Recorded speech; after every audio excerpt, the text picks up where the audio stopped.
Ven, desciende sobre nosotros, Espíritu de Dios, háblanos, exhórtanos, anímanos, consuélanos, dirígenos. Juntos te lo pedimos en la autoridad y en el nombre de Cristo nuestro Señor. Amén. Bienvenidos, mi nombre es Hamid Jiménez. Yo soy uno de los pastores acá en Granada, un servidor de ustedes. Y esta mañana estábamos cantando Vengo a adorarte. A ver si lo encuentro por acá. Vengo a adorarte. Y hoy es nuestro tercer semana de una serie de sermones, una serie de 7 sermones sobre el Evangelio y cómo el Evangelio, cómo los principios del Evangelio se pueden aplicar en los asuntos nuestros. Hablamos la primera semana acerca de esto del Evangelio y cómo articular. Si a usted le preguntan qué es el Evangelio, ¿qué diría usted? ¿Cómo articularía eso usted? Y les propuse que lo hagamos entendiendo que el Evangelio tiene 5 elementos fundamentales y que todos estos elementos fundamentales Dios ha querido hacerlos por nosotros, porque nosotros no podíamos hacerlo. No sé si se acuerdan de esos 5 elementos, y si no, pues yo voy a volverlo a repetir hoy y dentro de 8 días también, si Dios nos presta la vida. El primero de esos elementos es que Dios nos ha perdonado. Y eso obviamente le dice a usted que usted es un pecador. Yo también, ¿no? No solo usted, yo también. Si Dios tuvo que perdonarme es porque yo he infringido su ley. Pero esa ley, esa infracción tenía un precio. Había que pagarlo. Y quienes de ustedes en la Biblia han leído que el precio que merecía mi infracción era la muerte.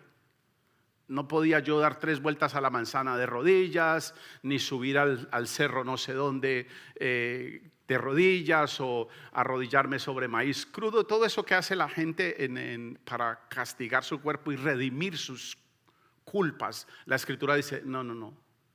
El pago de su redención era la muerte. Entonces Dios nos redimió, nos perdonó, nos redimió. Ahora, si ahí se hubiera quedado Dios, no había pasado nada. Nada había hecho Dios en verdad. ¿Sabe qué hace Dios? Nos adopta. Ustedes y yo, por nuestra rebeldía, habíamos renunciado a la familia de Dios. Él toma la decisión de perdonarnos, de pagar el precio, redimirnos, y luego de adoptarnos, reincorporarnos a su familia. Volvernos a tomar. Pero como si fuera poco, Dios toma la decisión de, en vista de que nuestra conciencia fue corrompida y que caímos en pecado y que ya no podemos volver a Dios, Él ha decidido poner en nosotros el Espíritu Santo e iniciar hasta terminar un proceso que se llama transformación, santificación, nueva vida. Hay una serie de términos. Nos perdona, nos redime, nos adopta, nos está transformando.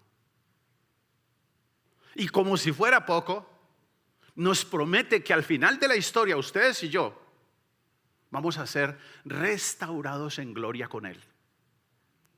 El Evangelio es extraordinario. El Evangelio ha resuelto nuestro pasado lleno de pecado. Nos da el poder de Dios para enfrentar nuestro presente, su sabiduría, el Espíritu Santo, y nos garantiza el futuro.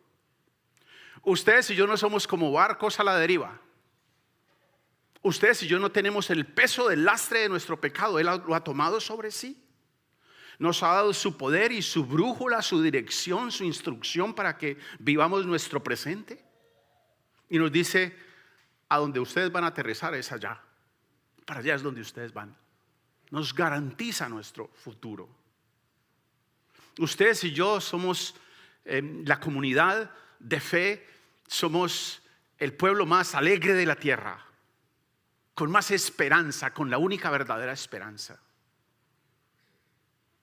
Y hablamos también de que entonces nosotros nos debemos proponer vivir como corresponde al Evangelio, en nuestra forma de vida, en lo que usted es, en la profesión que usted tiene, en lo que usted es en este momento. Y vivir como corresponde al Evangelio, hablamos de que implica ser compasivo, ser generoso, ser tolerante, ser perdonador, ser humilde. Esto que el Espíritu Santo nos ha dado. Es bien simple, ¿no? Esta mañana vamos a hablar acerca del Evangelio y el matrimonio. Pero no es solo para los casados, es para casados. es también para solteros. Solteros con planes de casarse o sin planes de casarse. No importa si usted está pensando casarse o no está pensando casarse, para usted también es esta información. Es en la Escritura. Es para divorciados. Es para viudos.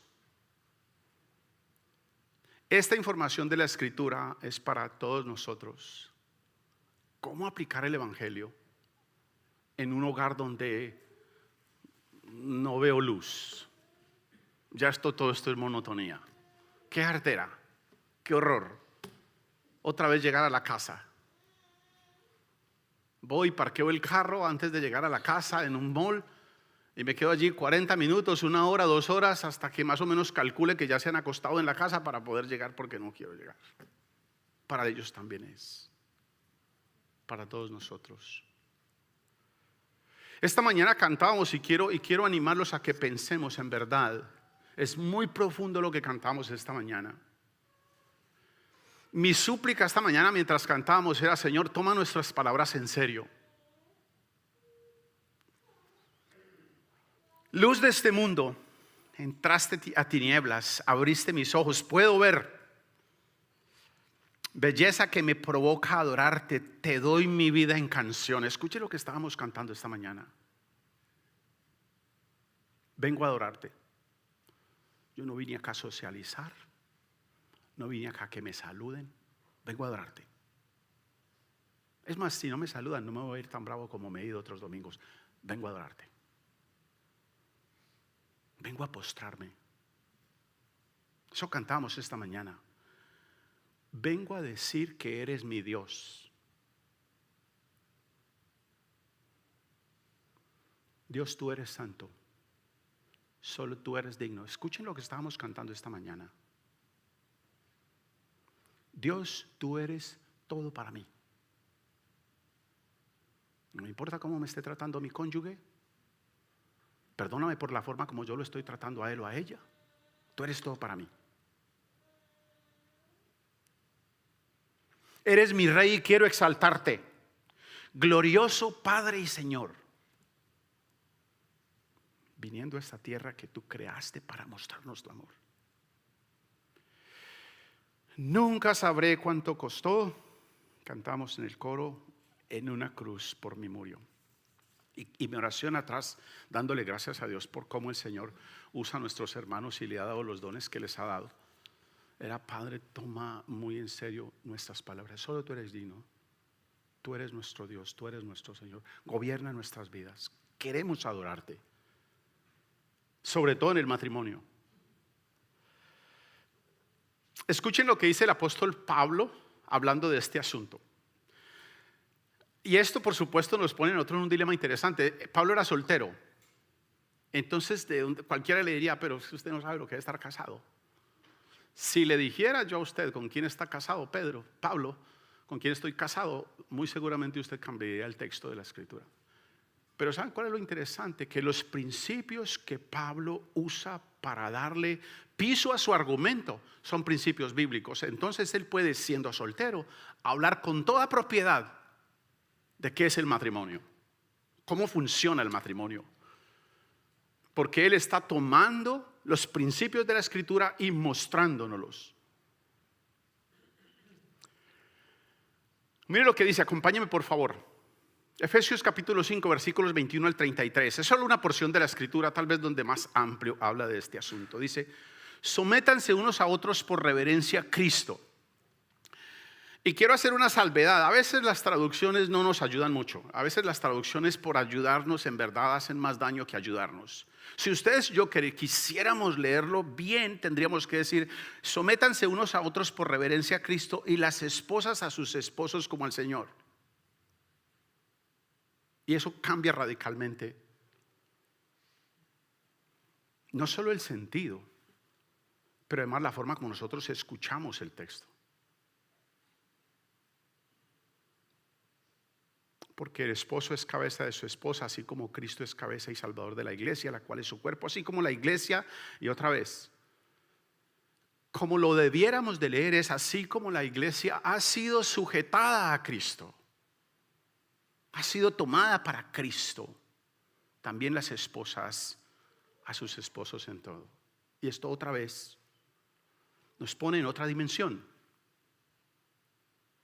No es una orden a ustedes, esposas, de que se sujeten. En verdad, en el texto original es una orden a los esposos a que, como Cristo sujetó a la iglesia no se sujeta a Cristo.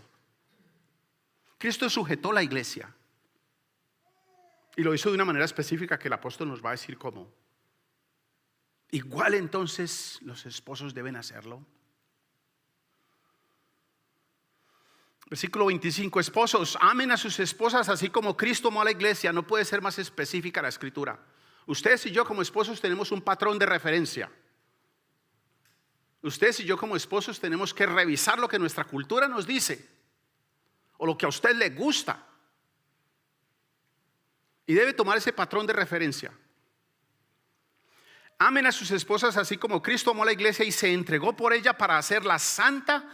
Él la purificó, lavándola con agua mediante la palabra, para presentársela a sí mismo como una iglesia radiante, sin mancha ni arruga ni ninguna otra cosa, ni ninguna otra imperfección, sino santa e intachable. Asimismo, el esposo debe amar a su esposa como a su propio cuerpo. El que ama a su esposa se ama a sí mismo, pues nadie ha odiado jamás a su propio cuerpo.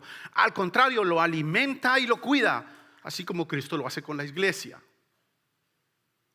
Porque somos miembros de su cuerpo, por eso, y mire, aquí hace algo interesante. Esto es constantemente pasa en la escritura. Él aquí nos dice de dónde elabora él su argumento. Nos dice, esto no es un pensamiento nuevo, esto no es algo que yo... Dice el versículo 31, por eso dejará el hombre a su padre y a su madre y se unirá a su esposa y los dos llegarán a ser un solo cuerpo. ¿Sabe qué está haciendo él? ¿Sabe qué está haciendo el apóstol ahí? Llevándonos al principio, a lo fundamental. Versículo 32. Este es un misterio profundo. Yo me refiero a Cristo y a la iglesia. No es al matrimonio. Yo me refiero a Cristo y a la iglesia. En todo caso, cada uno de ustedes ame también a sus esposas como a sí mismo y que la esposa respete a su esposo. Y el texto sigue, hay mucha más información. Pero yo diría que este es uno de esos momentos de la historia, este momento de nuestra historia. Hoy es donde ustedes y yo debemos resaltar nuevamente los pasajes de la escritura que con frecuencia nos desafían a regresar a lo fundamental, a ir al principio, a las estructuras de Dios para la vida y en este caso particular para el matrimonio. Este es un momento histórico para nosotros, para nuestras generaciones, para nuestra Luna Camila que nació anoche. ¿Cuándo fue anoche o antenoche? Por eso no estaba Sebastián acá. La iglesia está creciendo. Este es un momento donde nuestras generaciones tienen que regresar a lo fundamental y ustedes y yo como creyentes somos responsables de eso. Está confundido en su forma de ver la vida, de interpretar su propia forma de vida. Vaya a la escritura, por favor. Lea la escritura. Lo animo delante de Dios, lea la escritura. Este es un momento donde tenemos que regresar. Jesús lo hacía con muchísima frecuencia. Había un momento de la historia de fe donde la gente estaba justificando el divorcio. Se divorciaban por cualquier tontería, como está pasando hoy. ¿Y sabe qué les dice Jesús? Así no fue desde el principio. Eso les dice. Y ellos le insisten. Hasta 3 veces Jesús les dice, pero así no fue desde el principio. Pero así no fue desde el principio. Pero así no fue desde el principio. Y le insisten. Y le sacan argumentos. ¿Y sabe qué le responde él? Ok, ustedes se divorcian por la dureza de su corazón. Porque han endurecido su corazón a la voz de Dios. Otra vez Jesús está enviando. Jesús lo hace, si usted lee los evangelios. Jesús constantemente está enviándolo a uno a que vea desde el principio. Así está escrito, así fue dicho, como decía el profeta. Siempre está haciendo eso. Pablo está haciendo lo mismo en este pasaje que ustedes y yo acabamos de leer, respecto del diseño, respecto de la estructura, respecto de los principios, respecto de los roles.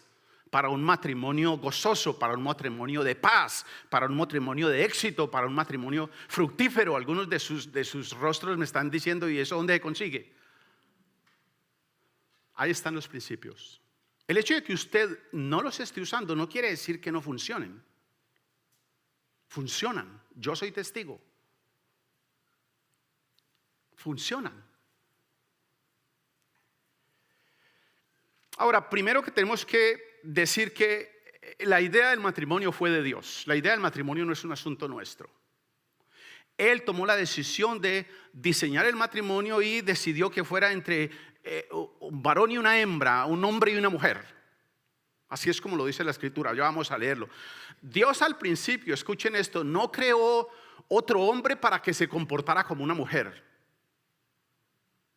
Dios creó un hombre y una mujer. Él no creó un hombre y después otro hombre para que se afeminara.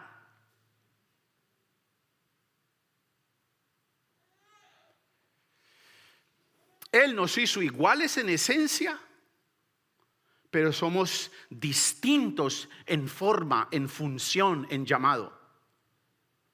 Somos sus criaturas. Acompáñeme por favor leyendo dos pasajes. Vamos al principio. Desde el principio está esto. Génesis capítulo 1, versículo 26 y 27. Génesis capítulo 1, dice la Escritura así. Y dijo Dios: hagamos al ser humano a nuestra imagen y semejanza, que tenga dominio sobre los peces del mar y sobre las aves del cielo, sobre los animales domésticos, sobre los animales salvajes y sobre todo los reptiles que se arrastran en el suelo. Y Dios creó al ser humano a su imagen, lo creó a imagen de Dios, hombre y mujer. Lo creó. Y capítulo 5, varias veces repite esto, solo voy a leer estos dos versículos. Capítulo 5 en el mismo libro, en Génesis, otra vez lo mismo. Esta es la lista de los descendientes de Adán. Cuando Dios creó al ser humano, lo hizo a semejanza de Dios. A propósito, en la creación, al ser humano es el único que Dios hace en semejanza a Dios. A los otros animales no. A los otros animales Él no les sopló espíritu de vida. Solo a los seres humanos.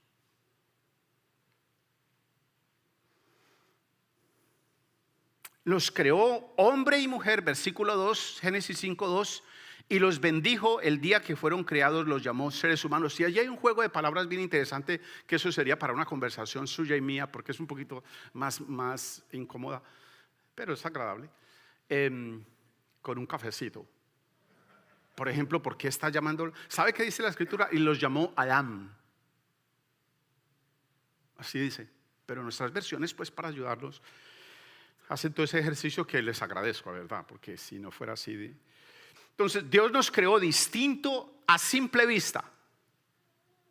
Usted ve desde lejos y viene caminando. Ese debe ser, ese parece un hombre, pero está vestido raro. Y de repente se va acercando. Oh no, si es un hombre. Es un hombre. De lejos, ustedes y yo, Dios nos creó distintos que ustedes y yo. De lejos vemos que es un hombre y que es una mujer. A simple vista usted y yo somos distintos. Ustedes y yo no somos iguales en nuestra anatomía. No somos iguales. Es muy distinto el hombre de la mujer, anatómicamente hablando. Ustedes y yo no somos iguales en nuestra fisiología. La forma de reproducción de ambos es completamente distinta. Los aparatos de reproducción de ambos son completamente distintas. En otras funciones fisiológicas somos muy parecidos, pero en esas somos completamente distintos, fisiológicamente hablando. Ustedes y yo no somos iguales ni siquiera en nuestra morfología. No somos iguales. El que una persona se mutile o se implante mediante cirugía o mediante tratamientos hormonales partes de otro cuerpo que no es el de él. El que una persona use ropa, use gestos, use accesorios distintos al de él o al de ella, no cambia el hecho como Dios lo creó. Y lo triste de hoy, ¿saben qué? Lo están haciendo con niños. No somos iguales. Igualitario es distinto a complementario. Lo que Dios hizo es que nos hizo para complemento el uno del otro. Dios hizo al hombre y luego hizo a la mujer para complemento el uno del otro. No somos iguales en muchas cosas. Cuando uno oye los calificativos que las personas hoy en día dan al matrimonio, y tristemente algunos creyentes, es una cruz. Usted no sabe, Hamid, la cruz que yo estoy llevando. Mi matrimonio me ha parecido a mí como 10 minutos debajo del agua. Y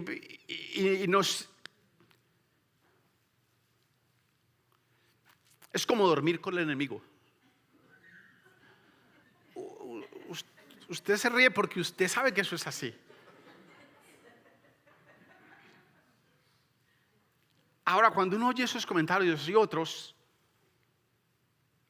uno puede entender claramente por qué esta generación nuestra hoy tiene tanta confusión respecto de la santidad de esta institución que se llama matrimonio. Es muy fácil.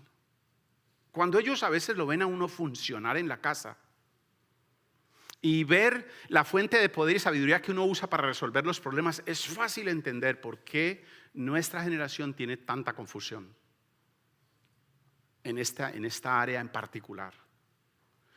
La escritura está saturada de la bendición que es el matrimonio. ¿Sabe cómo empieza diciendo el Señor? No es bueno que el hombre esté solo.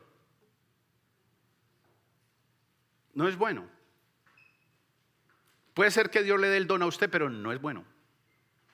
Y algunos se ven en la escritura que Dios le dio. Pero ¿sabe cómo dice? Miren estas afirmaciones que a mí me parecen espectaculares. En uno de los proverbios dice la escritura, en Proverbios capítulo, a ver si lo encuentro.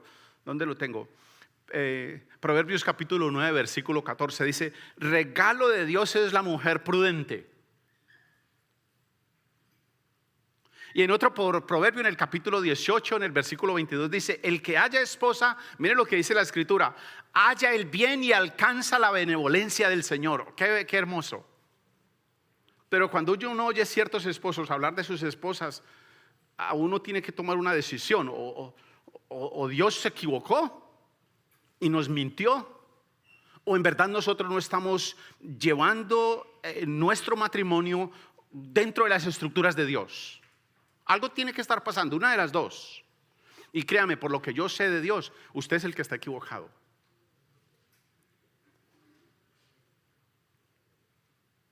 O Dios se equivocó al decirnos que el matrimonio es una bendición, que es lo mejor para nosotros, que hallando una esposa o casándonos encontramos el bien, encontramos la benevolencia, o nosotros no lo estamos haciendo como Él manda, como Él nos dice. Tenemos que tomar esa decisión. Ahora, Pablo acá por el Espíritu Santo nos muestra el único fundamento que hace funcionar de una manera exitosa, de una manera gozosa, de una manera productiva, de una manera pacífica el matrimonio. Eso es lo que hace el apóstol, nos va a decir qué es lo que lo hace funcionar bien. Solo hay un elemento allí y es bien simple. Ahora, ¿sabe qué es lo que nos pasa a nosotros? Que a veces cuando nosotros nos enfocamos en lo general, perdemos lo fundamental. Mi ánimo es que esta mañana ustedes y yo no perdamos lo fundamental por enfocarlos en lo general. No hay nada más fastidioso en mi experiencia que yo haya escuchado a las mujeres que le digan que se tienen que someter a. Y ahí se perdió. Ahí ya no hay. Cierran las ventanillas. Cierran todo el corazón, lo cierran y siga hablando que estoy viendo su boca moverse así. No me interesa lo que dice. Por favor, no perdamos esta mañana por enfocarnos en lo general, lo fundamental. Si queremos leer correctamente, sería algo así. Por lo menos esos versículos 22 al 24. Sométanse unos a otros por reverencia a Cristo, y las esposas a sus propios esposos como al Señor. Si ustedes ven, he puesto allí Y yo tengo razones para eso, nos sentamos y hablamos de eso.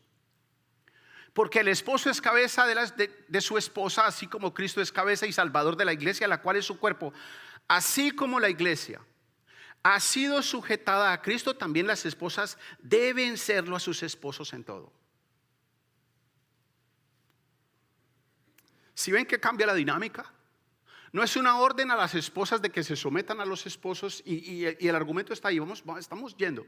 Sino es una orden a los esposos que así como Cristo sujetó a la iglesia, los elementos que Él usó para sujetar a la iglesia, ustedes y yo, queridos varones, tenemos el privilegio, el honor, la invitación de que las sujetemos a ella.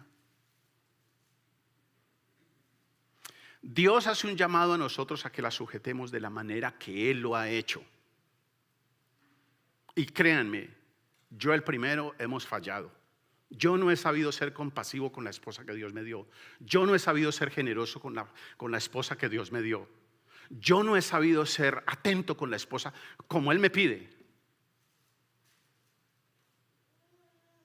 La bendición para mí es que Dios puso una esposa que también le cree y está decidida a jugar la dinámica que también la Escritura nos propone y que vamos a estar hablando esta mañana. ¿Cómo es que funciona esto? Mire, leamos otra vez por favor en ese capítulo, en el capítulo 5 de Efesios, los versículos 25 al 27. Mire lo que hizo Cristo. Esposos, mire lo que dice Cristo. Mire cómo se sujeta a una esposa. Así es que se sujeta a una esposa.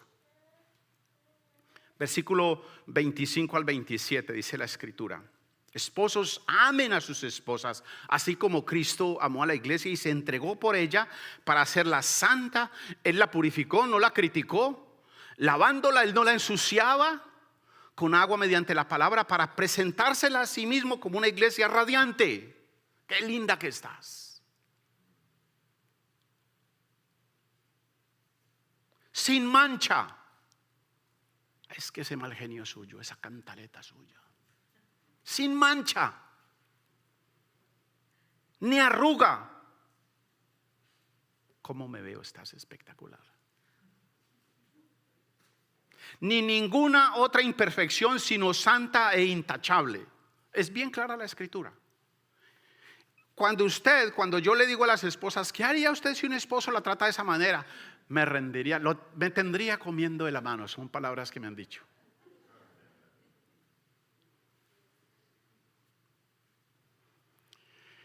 Si usted, hombre o mujer, quiere vivir en su matrimonio como corresponde al Evangelio, debe incluir necesariamente humildad, compasión, restauración, servicio, entrega, como Cristo lo hizo con la iglesia. Y en mi caso, la bendición de mi casa es que la Pili está dispuesta a usar esos elementos.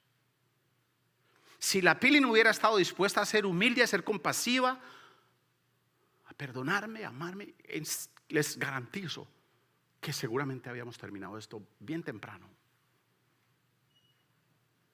Pero ahora estamos celebrando 35 años, ya para 36, ¿no?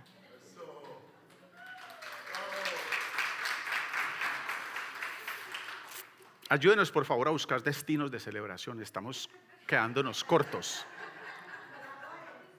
Colaboren, por favor, colaboren con eso. Ahora, la bendición de esto es que, escuchen esto que les voy a decir, porque nosotros hemos caído en la falsa expectativa de que nosotros tenemos que producir estas cosas. La Escritura nos dice: no, usted no tiene que producir nada para su esposo, para su matrimonio, para su esposa.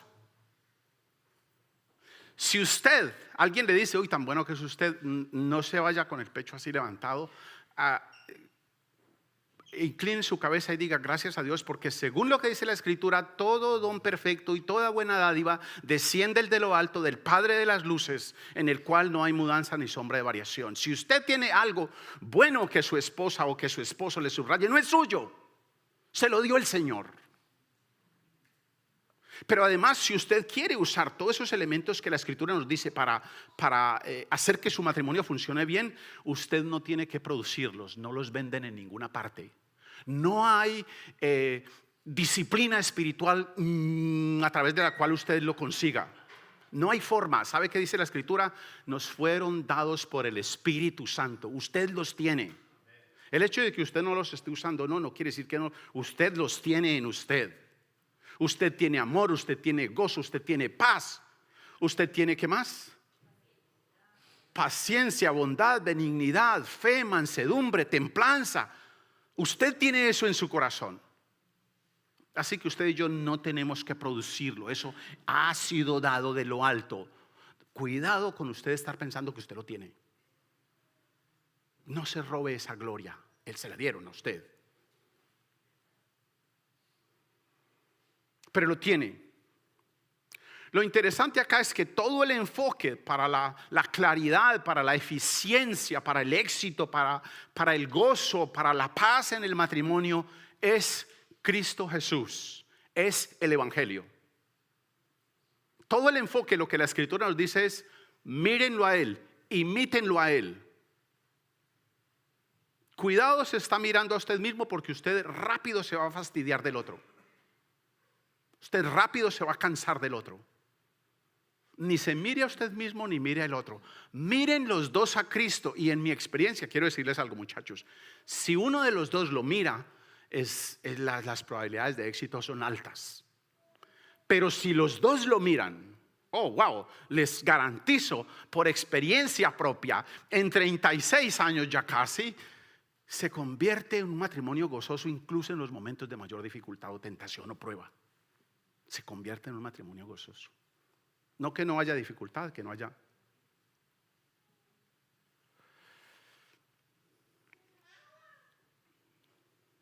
Todo el enfoque es Cristo Jesús.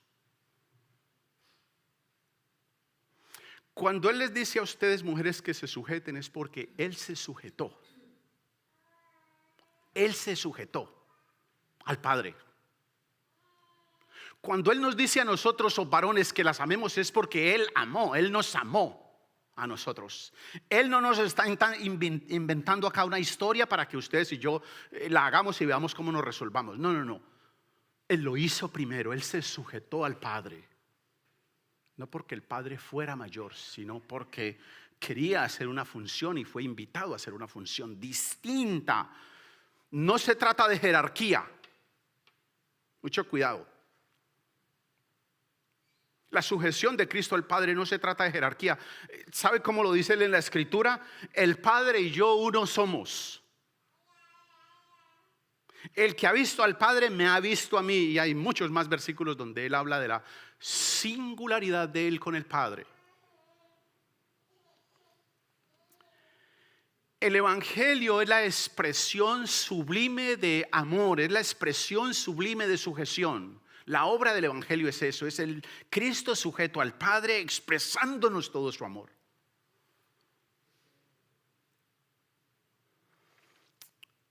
La sumisión a unos a otros en el matrimonio es como si fuera una contradicción, como si fuera un oxímoron.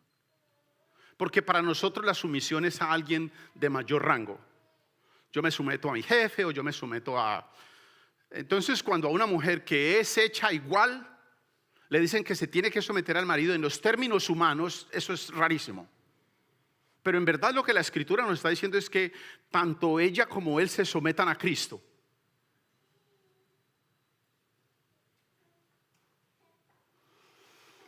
En el matrimonio bíblico, la sujeción no es horizontal. Ojo, yo sé que esto va a despertar preguntas y emails y textos, pero déjenme. En el matrimonio bíblico la sujeción no es horizontal, es vertical. Es que el hombre y la mujer se someten a Cristo. El matrimonio bíblico no es entre dos, sino entre tres. Es el esposo con Cristo y la esposa con Cristo y forman uno en Cristo. Eso es lo que dice la Escritura. Es Cristo Jesús quien determina, pues Él mismo lo diseñó.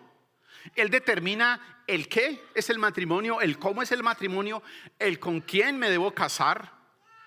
Nunca aquí es por demás hacer el énfasis. Un hombre con una mujer o una mujer con un hombre. En mi país, en Colombia, hay un término para cuando usted va a ciertos lugares y dice, deme un matrimonio en la tienda, le dan un pedazo de bocadillo con queso. Eso no es un matrimonio. En otros países, en nuestro país, en nuestros condados, en nuestra ciudad, andan uniéndose hombre con hombre y mujer con mujer. Eso no es matrimonio. En algunas culturas, hombres de más de 40 años seleccionan niñitas desde los 9 años en adelante. Eso no es matrimonio.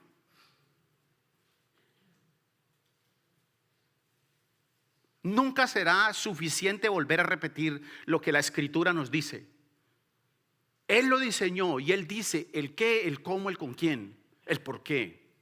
Ahí está en la Escritura. Y tal vez este es uno de los pasajes más enriquecedores en ese sentido. Ahora, lo que hace el apóstol Pablo en el versículo 31 del pasaje que acabamos de leer es darle a el fundamento, el argumento que él tiene, exponer el argumento que él tiene, entregarle el fundamento de la Escritura. Él nos está diciendo, mire, yo acá no estoy inventando nada nuevo. Yo estoy diciendo lo que Dios dice. Así que ustedes verán. Más o menos nos está diciendo, creen o no.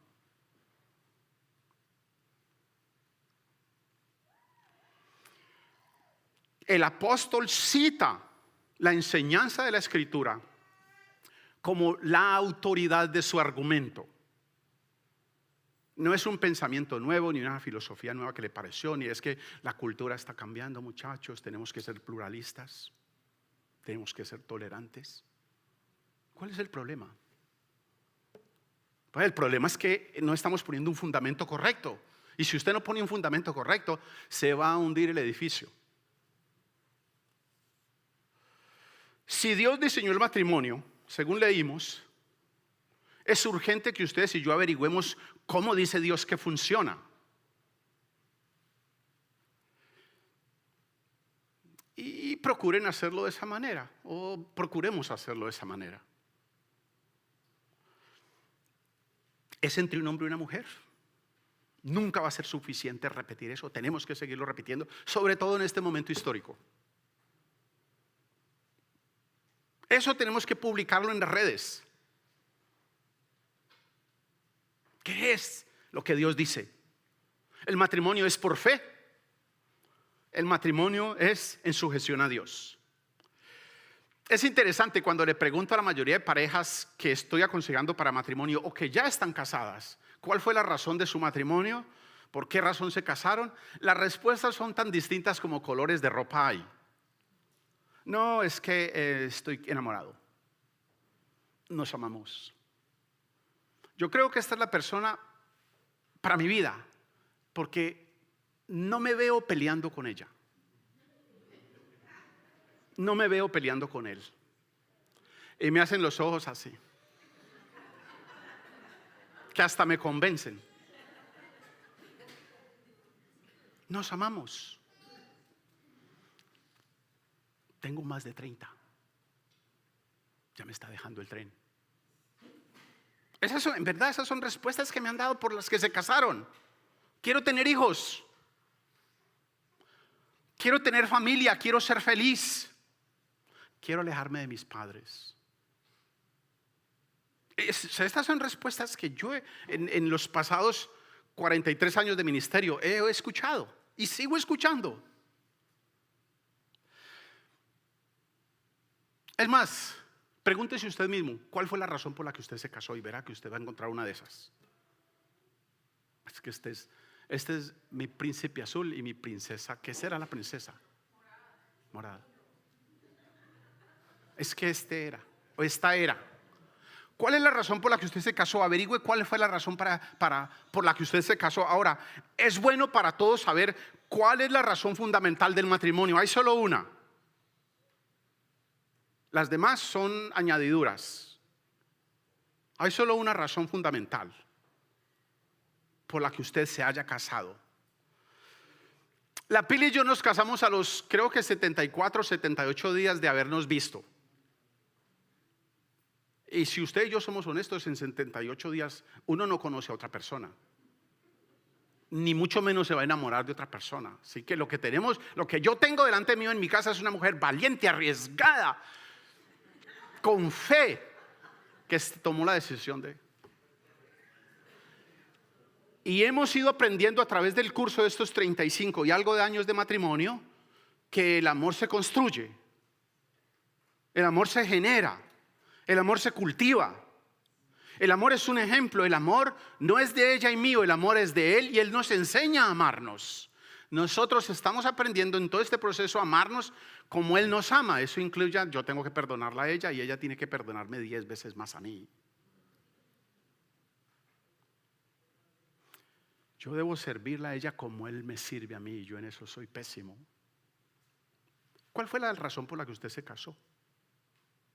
Piense y verá la razón por la que usted se casó. Y generalmente no lo hemos hecho por la razón correcta. No quiere decir que sea una mala decisión, ¿no? Podemos corregirla y echar hacia adelante. Pero hay solo una, la demás es añadidura. En el diseño de Dios, nos casamos no para ser felices en el matrimonio de Dios. Nos casamos no para ser felices, no para tener familia, no para que me deje el tren. La razón por la cual nos debemos casar en el matrimonio bíblico es porque es una ordenanza de Dios. Creemos en su diseño y lo hacemos por fe. Él manda que se haga. Porque Él así lo estableció. Que debe casarse un hombre con una mujer. Ahora en nuestro momento cultural están reevaluando supuestamente eso, están dañando, están poniendo otro fundamento. ¿Sabe usted? Bueno, es que no hay que hacer mucho. Si usted le quiebra una pata, una mesa de 4, usted va a tener problemas. Estamos haciendo eso, estamos quitándole la base, el fundamento. Entonces nos casamos por fe porque Él lo diseñó, porque así Él lo estableció. Ahora, si ustedes y yo lo hacemos de esa manera, lo demás, tener familia, tener alegría, tener compañía, tener a alguien a mi lado, vivir feliz, lo demás cae por añadidura. Lo demás aparece si lo hacemos como Él nos dice que lo hagamos. Cuando no lo hacemos como Él nos dice que lo hagamos, que es la mayoría de los casos,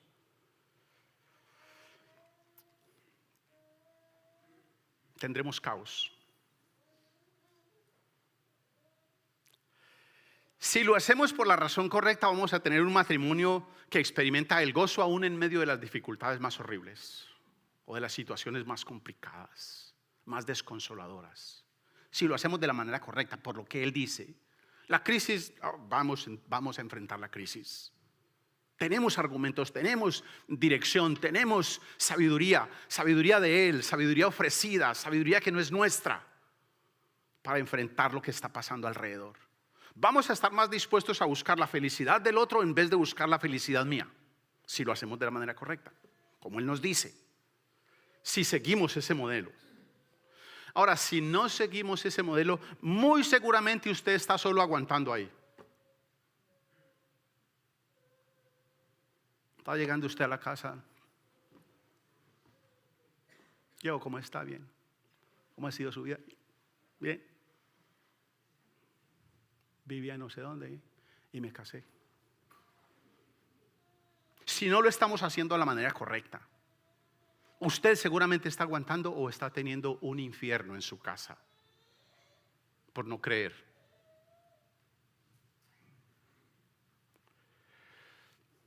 ¿Cómo es que dicen por ahí? Happy wife. Wow, ustedes. Y todas las mujeres respondieron. Hombres, atentos hombres a eso, está pasando. Hay solo 2 modelos de matrimonios, muchachos. Escuchen esto. Los humanos tenemos solo 2 formas de vivir esto. Una que es como un buen número de personas lo viven, es uno de consumo y convivencia. Es donde 2 personas se ponen de acuerdo y yo voy a tomar lo que tú me des. Y si tú me das lo que yo quiero de ti, entonces yo voy a comportarme de esta manera contigo. Pero cuando me dejes de dar eso que yo quiero de ti, se acabó el negocio. Hay otro modelo que es un modelo de compromiso y entrega. En este modelo, cada uno o uno de los dos toma la decisión de por fe buscar el bienestar del otro. Entregarse como Cristo se entregó por el otro. Cuando es los dos es una bendición, o uno de los dos. Al seguir los parámetros de Dios, ustedes y yo vamos a encontrar no solo los deseos del otro, pero los deseos de Dios por encima de los nuestros. Y en eso ustedes y yo, todos nosotros estamos luchando. Yo les confieso, en mi casa, los problemas que surgen es porque la Pili no hace las cosas como a mí me gusta. Si ella hiciera las cosas como a mí me gustan, no tendríamos tantos problemas. Estoy renunciando a los de Dios y renunciando a los de ellas, y estoy imponiendo los míos. En el matrimonio bíblico es al revés. Renuncio a los míos, busco los de Dios, busco los de ella, y con eso encuentro los míos. Encuentro los míos en una forma superlativa. Ni siquiera como los quería, sino wow. Mucho más allá de lo que siquiera me imagina. Ambos modelos, yo no sé cuál es el suyo, enfrentan los mismos desafíos, las mismas pruebas, las mismas tentaciones. Ahora, en el modelo de consumo y convivencia, los compromisos que se hacen se van desgastando. Al cabo del tiempo usted ya no quiere, ni siquiera, no veo razón para seguir en esto. En el otro, en el de compromiso y entrega, los compromisos van creciendo, van germinando, se van fortaleciendo. Pregunta para usted, ¿cuál cree usted que es el modelo que usted está viviendo? ¿Su matrimonio es un matrimonio de consumo y convivencia donde si no recibe lo que quiere, lo termina? ¿O es un matrimonio de compromiso y entrega? ¿Sabe usted que podemos todos ir a ese modelo de compromiso y entrega, el modelo bíblico? ¿Sabe usted que en la congregación tenemos un ministerio para familias y parejas que dirigen Wilson y Guillermo? Nos ponen preguntas y conversaciones súper interesantes. Súper interesantes, donde venimos y abrimos nuestro corazón y revisamos los principios bíblicos. ¿Saben ustedes que podemos regresar? Dios ha declarado y establecido que el matrimonio es únicamente entre un hombre y una mujer. Funciona dentro de las normas y parámetros de Dios, que están todas en la Escritura. Aquí están, no hay que inventarlas. Tiene dos herramientas fundamentales.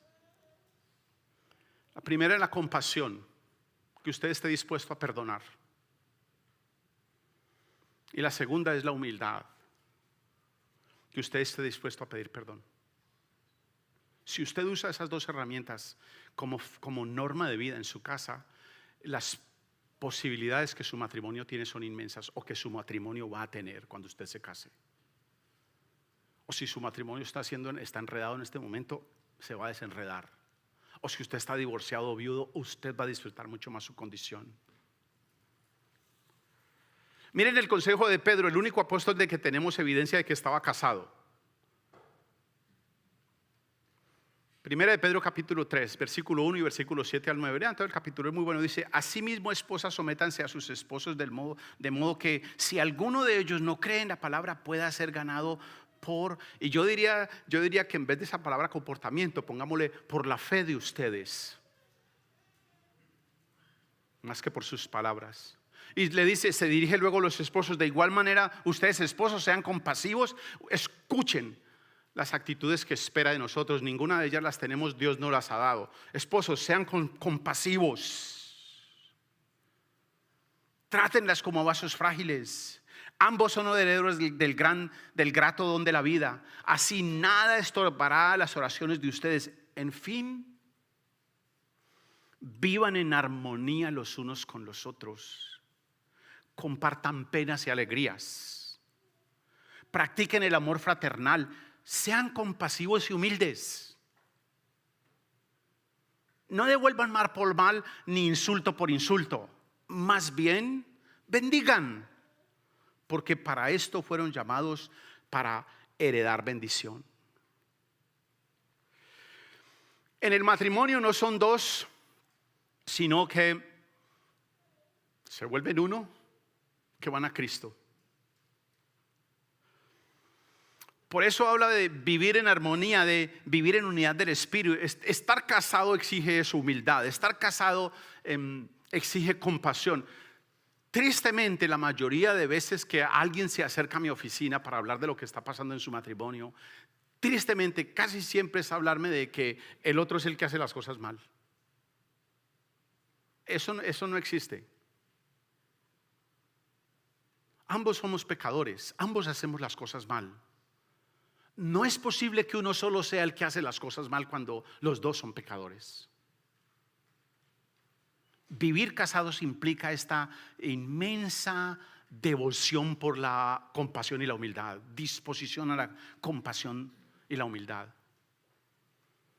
Las personas con las que usted se casó tiene dones y tiene pecados, tiene defectos. Usted y yo tenemos que aprender a manejar bien los dos. Celebrar los dones y perdonar los defectos. En nuestras relaciones matrimoniales típicamente lo que se hace es que uno le restrega los defectos y no le dice nada de los dones. Estar casados implica ser perdonadores. El perdón es el corazón de la felicidad. El perdón libera de culpa. El perdón libera de vergüenza. El perdón produce armonía. En el Evangelio ustedes y yo somos perdonados para ser la iglesia de Cristo. Miren lo interesante, lo que hizo Cristo es que se casó con una iglesia pecadora. Cristo tomó la decisión de sujetar a su iglesia, que era una iglesia pecadora, y limpiarla. Esa es la invitación para nosotros, esposos. Que ustedes y yo de esa misma manera sujetemos a nuestras esposas, no para criticarlas, no para juzgarlas, no para aplastarlas, sino para limpiarlas. La hostilidad descompone nuestras vidas, descompone nuestros cuerpos. Mantener asuntos sin perdonar va a producir en usted una agonía que le va a consumir su ser.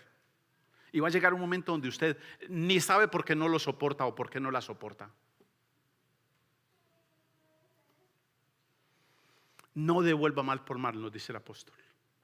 No devuelva mal por mal, no devuelva insulto por insulto. Quiero animarlos a que ustedes se demuestren madurez los unos a los otros, reconciliándose los unos a los otros en amor.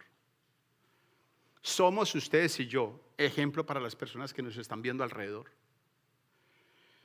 Si ustedes y yo seguimos la instrucción de Dios en la Escritura, si le creemos a Dios, si abordamos nuestros matrimonios como corresponde al Evangelio, ustedes y yo vamos a descubrir las inmensas maravillas que Dios ha trazado para nosotros en esta santísima institución. Mientras ustedes y yo lo hacemos, o uno de los dos, si los dos no pueden, al menos uno de los dos anímese. Ustedes van a empezar a traer armonía a su casa, ustedes van a empezar a traer orden, van a traer dirección, van a traer bendición el uno al otro. ¿Y sabe qué está pasando también? Las personas en su casa lo van a notar.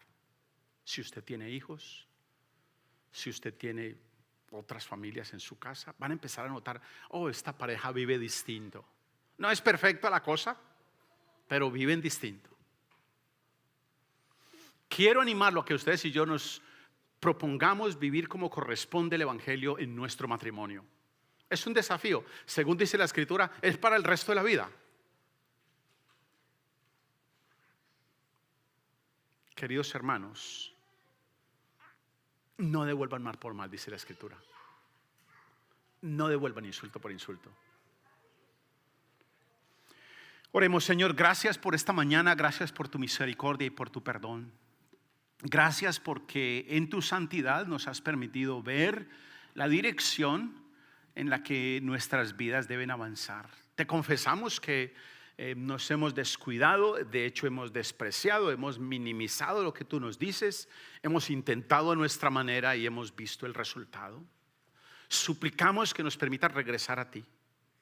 Suplicamos que, como cantamos esta mañana, podamos adorarte, podamos rendirnos a ti en la forma como estamos viviendo nuestra vida, sea casados, sea solteros, sea viudos, sea divorciado, sea vuelto a casar. Ayúdanos a volvernos a ti, a mirar en ti la forma como debemos amarnos, servirnos los unos a los otros, entregarnos los unos por los otros.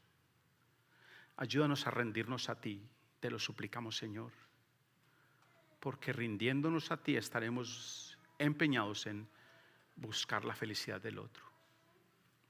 Juntos lo suplicamos con humildad, juntos lo suplicamos en la autoridad, en el nombre de Cristo nuestro Señor. Amén. Quiero animarlos a que, puestos en pie, cantemos en respuesta a la predicación de la palabra avivamiento, ¿no?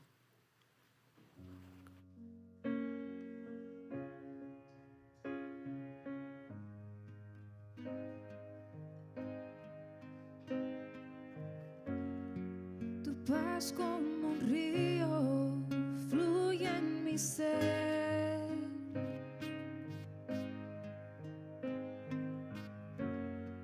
En aguas de gracia